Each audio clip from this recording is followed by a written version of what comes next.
Assalaamu alaikum warahmatullaahi wabarakaatu kabajamtoota fi daawwattoota hordoftoota Haliimaa Orootuu weelkaama shama harka fuunee hunda keessanuu xiqqaa guddaa osoo hin jenne alaaf biyya keessaa nageenyi keessin haa qaqqabu. Akkam jirtu hordoftoota kiyya baga jiraattanii akkam fayyaa keessanii hundi keessanuu amantii kutaa gandaa osoo waliin qoonne hundi keessanuu nageenyi keessan haa qaqqabu illee sarraanii.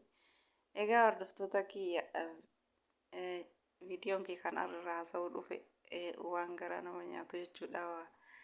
Ommi kaanosii fi abbaa kaanos jechuudha. Ay eebda jireenya ay carraa kenna hay jiruudha. Osoo wal jaalatanu gargar nama baasti jechuudha. Jarri kun lameen akka malee wal jaalatanii guyyaa iidallee gadda dabarsitee baay'eetti dhaga'ama namni keessumaafuu.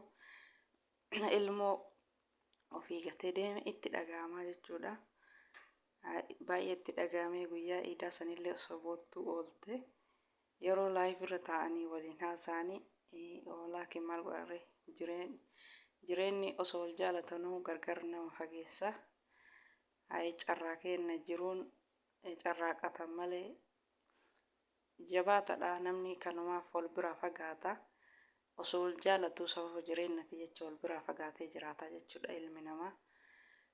Laakiin maal godharre hunda kenna sababa jireenyatu osoo ilmoo keenya jaalannu osoo abbaa mana keenya jaalannu osoo maatii keenya jaalannu osoo biyya keenya jaalannu gargar nama oofti jechuudha. Laakiin maal godharre rabbiin yaada muraada nuu guutee fayyaaf nagaa rabbiin nuun dhabini nagaan maatii keenyatti ilmoo keenyatti rabbiin nagaan walitti nu deebisee nama gammachuun wal arguu rabbiin nu haa taasisu.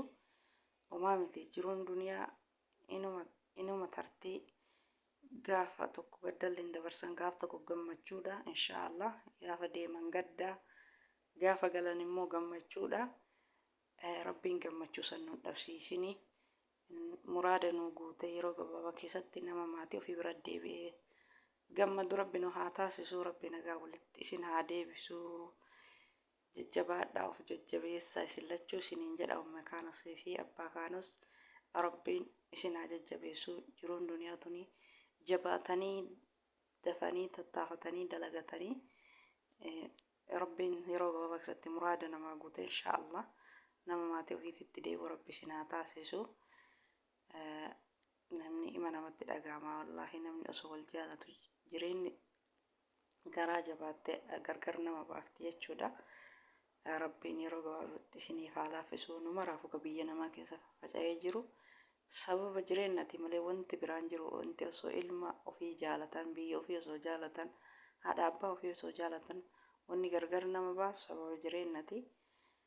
Rabbiin inshaallah biyya teenyallee haa duroomsu biyya teenyallee nagaa haa godhu. Rabbiin nagaa fayyaa nuun dhabini. Namni nagaa fayyaa qabu alhamdulillahi nagaa fayyaan waa hunda caalaa. Fayyaa yoo qabaatte bakka yaadde kamiyyuu ni geetta. Nageenyi yoo jiraate illee bakka hundayyuu ni geetta jechuudha inshaallah. Rabbiin hunda keenyaafuu muraada nuu haa guutu. Egaa viidiyoo isaanii walumaan laallaa isiniin jedha. Egaa hordoftoota kiyya. Abo hanga isin Amerika dha itu akkanutti maaliif hin ta'a? Ay. Maal haasawte sun ni taphattani? Maal goota duba akkana yoo ta'e? Ammuka kan akkanutti ta'u hanga isin Amerika dha itu. Akkam taatare? Hanga isin Amerika dha itu ilmaaniin bika guddaan gaa niin fuudhee yoon fade sigale yoon fade niin dhiisa. Niin fuudha? Eega. Inna. Maal jechuudha asini fudhachuun? Yoon fade niin fuudha yoon fade niin dhiisa. Akkas mirgaan qabu. Hin fuutu ayyee yoo nan fedhe fuute yoo hin fedhe fuutu.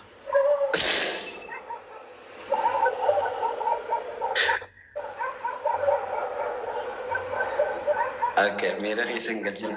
Kun miira keessa nama hin galchuu dhiisaa. Niin fuudha. Dhalaaleen tun miira dhaabbadhaa isin. Warreen akkanatti miira jettan. Nafaan isin jee ammaan tana.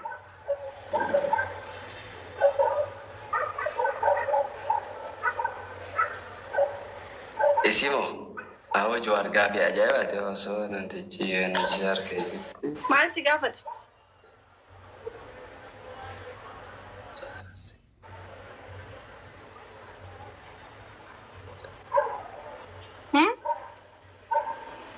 Okay. Maal si gaafate? Lakki mustariyaa siif wayyaatan akka isiin gartu. Haayaawa komantii dhiisii ilaalee dhiitaa. Gartee? Maal jira komantiin kee? Si faarsuu haadha kaanus nama jabaa dubartii jabduu akka warri komantii keetii siin jiru dubartii jabduu ta Oromoon qabdu. Ani akka warra komantii yaa naan jiru hin jenne bara ati keessa keetiin na faarsiin siin jee ani faaruun qabu si bira faarfamuun qabu maal ta'u hordoftoota malee fi hin qabdu tanaan faarsitu.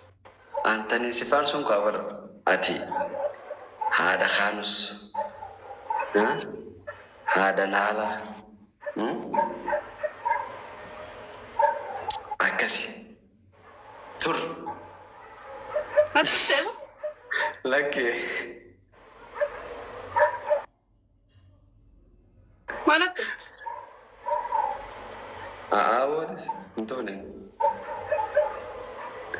Jawaar maal jiraatu ta'e abooniin fuudha akkama Jawaar dubbiidhaa beeti.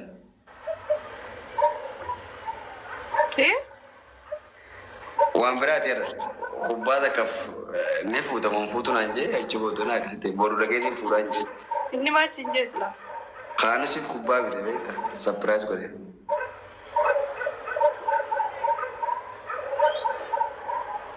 Kaanusus hin dhiisu.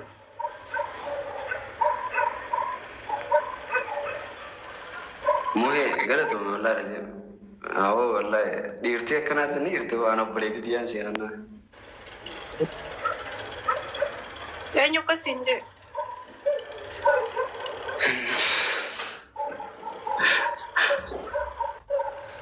Neen fuudha inshallah boruun dhagee fuudha yaadin.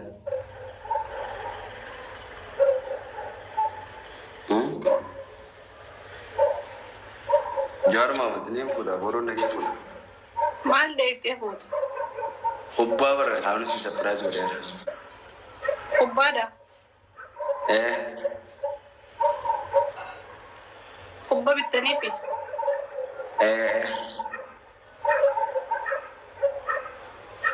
Kwes. Maat? Bareedaadhaan jee sanuma?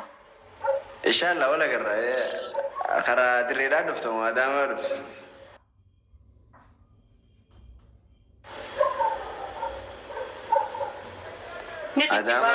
Ni kijibaa.